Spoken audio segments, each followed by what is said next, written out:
너무 어처구니 없는데, 자, 어제는 뭐래, 기시다 총리가 이제 가슴 개인적으로. 네, 개인적으로 그 강제징용 문제 이 부분에 대해서 개인적으로 슬픈 경험에 대해서 가슴 아프다 이런 발언을 했잖아요. 그렇습니다. 근데 개인적으로 가슴 아프다 발언을 했는데, 윤석열 대통령은 부담을 줄까봐 이쪽에서는 아무 얘기도 하지 말아라 그랬는데, 기시다 총리가 참모들 의견 구하지 않고 혼자 이렇게 생각해서 네. 얘기를 했다라는 거예요. 그래서 고마워가지고 고마움까지 표시를 했다는 거예요, 윤석열 대통령이. 이 보도가 요미우리 신문에 보도가 됐어요. 네. 그것도 우리 대통령실 관계자 인용해서 보도가 돼 있어요. 뭐라고 돼 있냐면, 네. 윤석열 대통령 측이 사전에 과거사 발언에 너무 부담을 갖지 말고 오라고 전달했지만, 기시다 총리는 그런 배려에 보답하는 차원에서 한일 관계를 안정적인 궤도로 올리기 위해 말해야 할 것은 말하자고 판단했다고 전했다. 이 기시다 총리의 판단까지도 어떻게 알죠? 야, 대통령실이 참, 그래서 이 발언이 나왔다라는 거잖아요. 와. 제가 보기에는, 네. 이 발언은, 일본이 이제 우경화 경향이 있잖아요.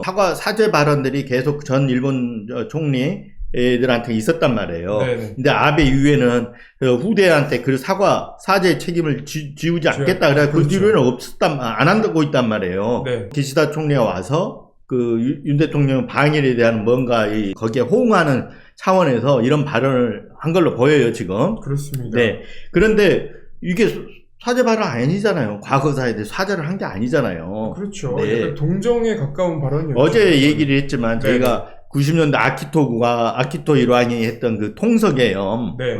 애석하게 생각한다 정도의 뜻의 그런 발언 정도, 애석이 뭐예요? 슬프게 생각한다 그러잖아요. 그렇죠. 안타깝다. 예. 그 정도 발언이란 말이에요. 다시 후퇴한 발언인데도 불구하고, 이제 이런 발언을 했는데, 여기에 대해서, 기시다 총리가 그러면 스스로가 사실 내가 이렇게 생각을 해서 이런 발언을 했다. 이렇게 얘기할 수는 있어요. 그렇죠.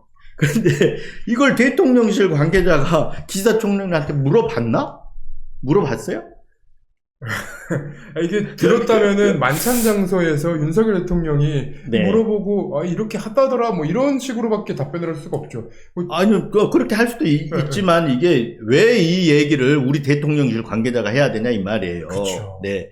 아무래도 이제 아까 일본도 우경화 경향이 있으니까 이런 발언이 나오게 된 측면에서 우리가 일본 쪽에 기시다 총리를 이렇게 좀 뭔가 띄워주기 위해서 띄워준다거나 그쪽에 이제 그쪽 언론 플레이, 일본 상대로 한 언론 라고 생각할 수는 있을 것 같아요. 그렇죠. 그런데 이거는 우리 국민들한테는 완전히 굴욕적인 거예요. 그렇죠. 그렇잖아요. 이 얘기 보면서 쪽팔리다는 생각을 했거든요. 네. 부끄럽지 않으세요? 대통령실이, 왜 이렇게까지 굴욕에게 저자세 외교를 해야 되냐, 이런 거예요. 네. 항상 보고 있는 게 네. 비판이 계속 나오는 지점이잖아요. 그렇죠. 왜 자꾸 일본이나 미국의 입장을 대변해주냐 이 얘기가. 네. 자, 그리고 나서 이 정도의 발언을 갖고 네. 유감 표명해야 될 내용이잖아요, 사실은. 그렇죠. 좀 일본 정부의 그래도 입장, 역대 내각을 계승한다고는 했지만, 기시다 총리는 개인적으로 가슴 아프다라고 한 거잖아요, 지금. 그렇죠. 정부 입장도 아니잖아요. 그러면 오히려 여기에 대해서 우리 윤석열 대통령이나 우리 정부가, 이게 개인적으로 이게 일로 국한시켜서 발언한 거에 대해서는 좀 유감이다. 이런 유감 표명을 할 일이에요, 사실은 우리가. 그렇죠. 우리가 할 일이죠. 유감 표명을 할 일인데, 뭐라 그랬냐면, 여기에 이렇게 한국이 먼저 여기에 대해 꺼내거나 요구한 바가 없는데, 기시다 총리가 진정성 있는 입장을 보여줘서 감사하다.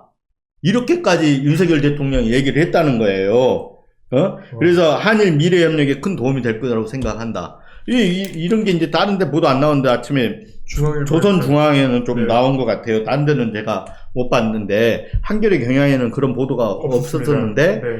조선중앙에만 눈에 띄더라고요. 네. 그리고 이렇게 보도할 사안도 아닌 거고, 그렇죠. 사실 이게 얼마나 국민들을 가슴 아프게 만드니까, 예. 그리고 부끄럽게 만들잖아요. 기시다 총리가 여기서 이제 발언을 준비하는 과정까지도 좀 디테일하게 나오는데 네. 그 실무진들한테 뭐 기술적 보고를 여러 차례 받은 뒤에 네. 이제 참모들에게 네. 과거사는 나한테 맡겨줘라 뭐 이렇게 네. 얘기를 했다는 거예요. 아니, 근데 그걸 어떻게 하냐고요.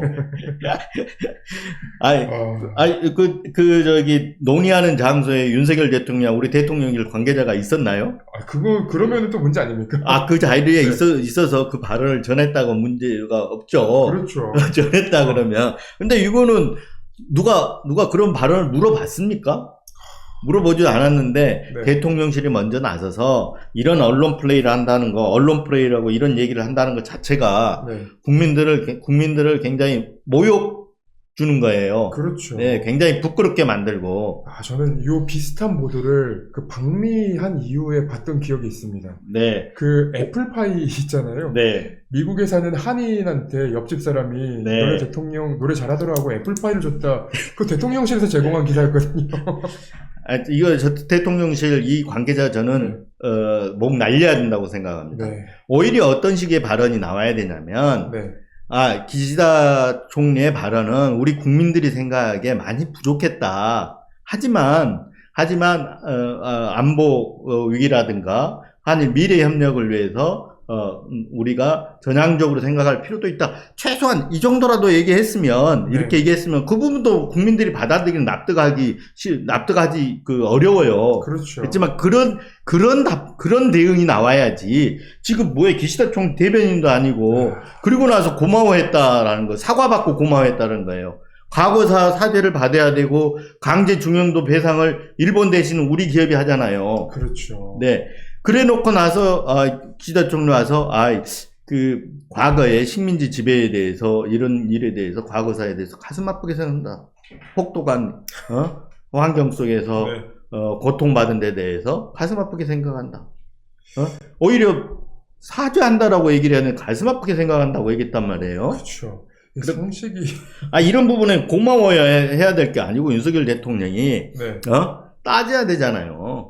박근혜, 이명박 정부에서도 이 정도까지는 아니었던 걸로 기억하는데. 오히려 박근혜, 이명박 정부는, 박근혜 정부는 처음에, 한일 관계 엄청 안 좋았잖아요.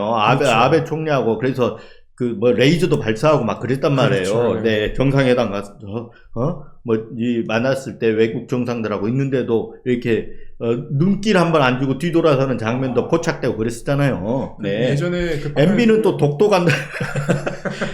예, 그래서 그 당시에 오히려 지금 윤석열 대통령 보수 대통령인데 오히려 국격을 더 생각하면 이렇게까지 할 일은 아니란 말이에요. 그렇습니다. 근데 너무 국민들의 자존심에 상처를 주는 것 같다.